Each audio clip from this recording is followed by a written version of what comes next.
Inis níl mór an rialchaí a tastal in seo. Is ruirt persanta a náíre. Ach fós tá muid geirg meis struchtúr an agus tá checklist amsa in seo agus cámuid na rudí beaga seo a leanacht má tá muid geir Iontráil Dialainne is scríobh i gceart. Inis tá muid le sé chéad cheanna seo. Scríobh an dáta agus nó an tám. Scríobh san aimsir chaite. Úsad foghlaim ar nús mé, muid, mo agus ár. Scríbhneoireacht is tábhachtaí. Scríbhneoireacht ar fad san ábhar ceart. Zencur síos ar a gcuí a watú. Úsad foghlaim a thugann an tám le fis ar nús, ar dús, an sin agus faoiire. Inis, cabhró sé sin ling. Chéad rud ar dús ná scríobh an dáta nó an tám nó an láfiúin. Is do ráhatá an seo. Tá mi sé goile Zardín is scríobh ar mhór an seo. Zardín. D í fada.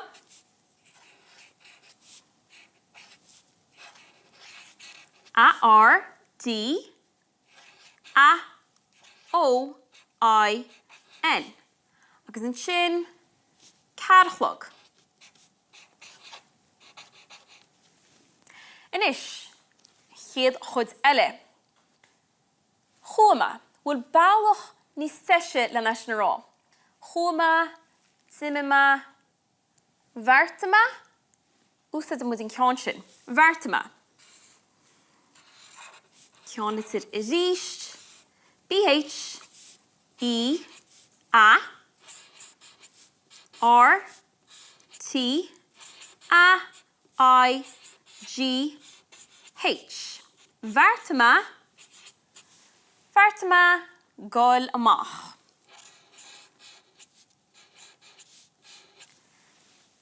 Amach. A-M, gus ceach listen to ach, A, C, H.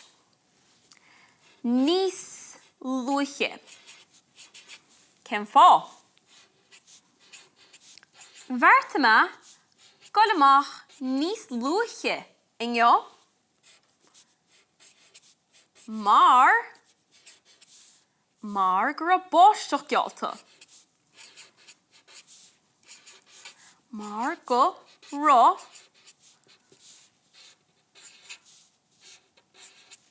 báisteach gealta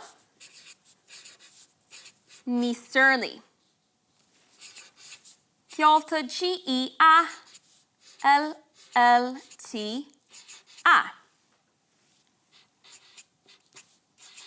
Níos dearnaí. Inis, D í fada, A-N, A-I fada. Bhairteama gail amach níos luaithe inniu mar gur a báisteach gealta níos dearnaí. Meas tú céir de Harlíns in sin. Well, Sima mo bhric fasta? Tar éis mo bhric fasta. Tar éis mo bhric fasta. BH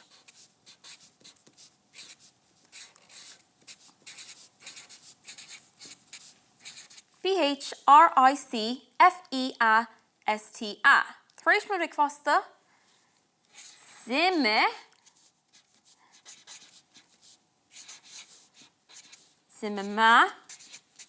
amach.